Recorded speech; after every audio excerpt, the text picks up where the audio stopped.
Well, hello there. How are you? It's been a few days since we last talked. I certainly hope that you are doing well and that you had um, an enjoyable weekend to the degree that you could, sheltered in. So, how are you? We had actually the Easter Bunny came. I was surprised. I didn't know that the Easter Bunny was going to be on duty.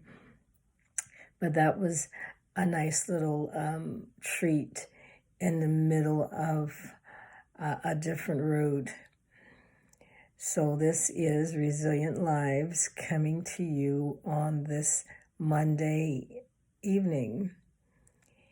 And I just wanted to check in with you and see how you are thriving during this pandemic. It's ongoing, and I try not to listen to a lot of what's going on, but I do have the CNN app on my phone, so I don't miss too much. But our whole purpose in doing the Resilient Lives was to make sure that we connected with each other to give support and and give those hugs that we cannot do physically, but we certainly can beam each other a hug and touch base, because this won't last forever. Although I think it's been close to a month that we have been in this predicament.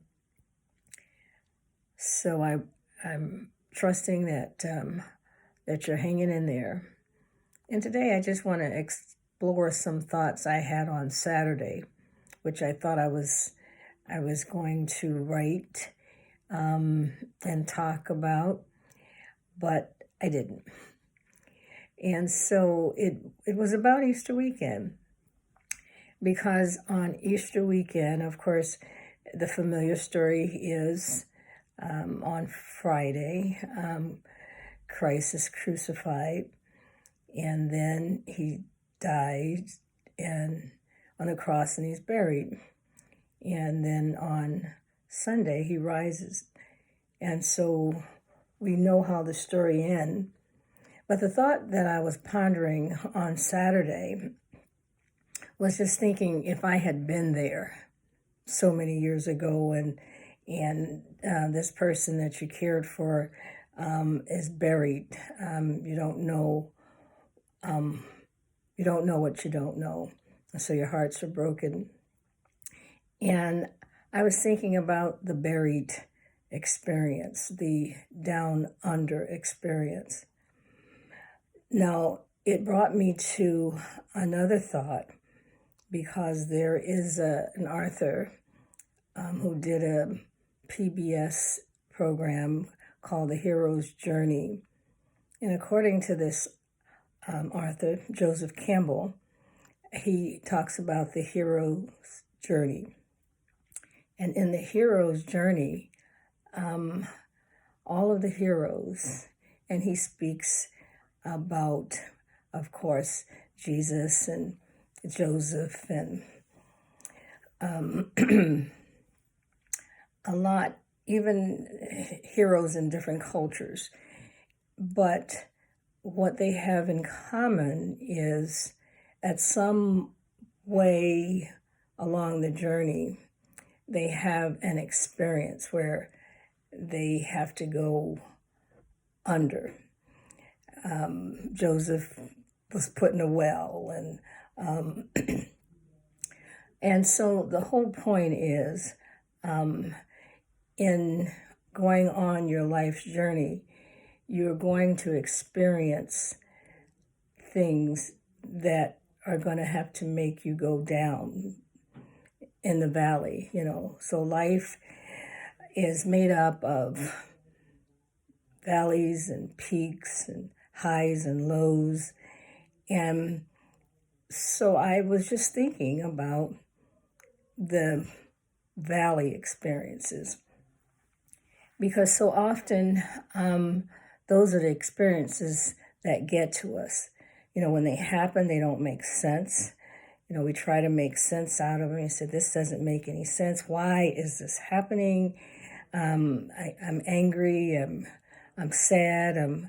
We're just trying to figure out something that actually makes no sense.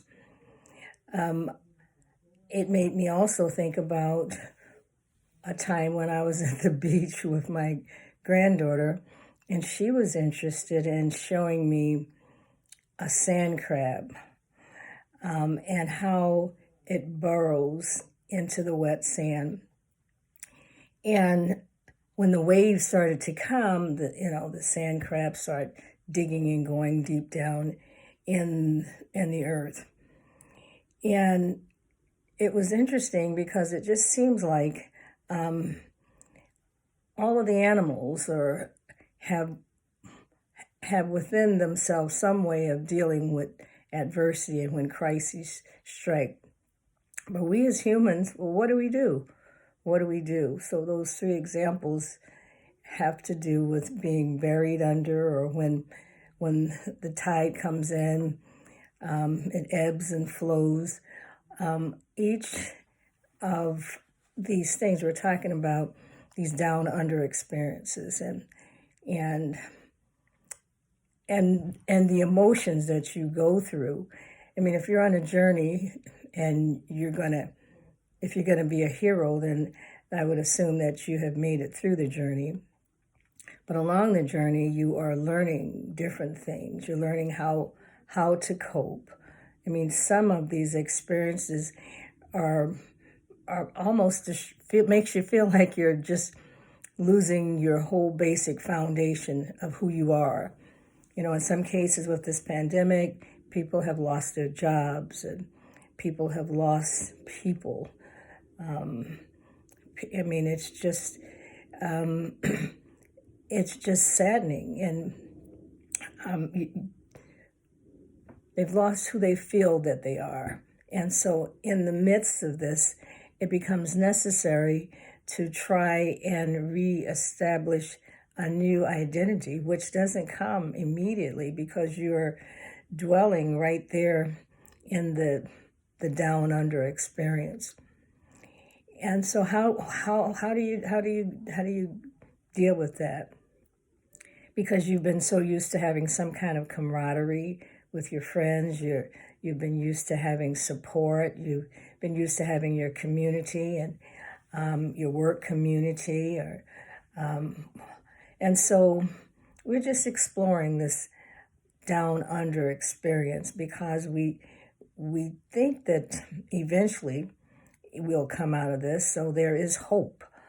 There's hope on the journey. So a hero continues to travel the journey.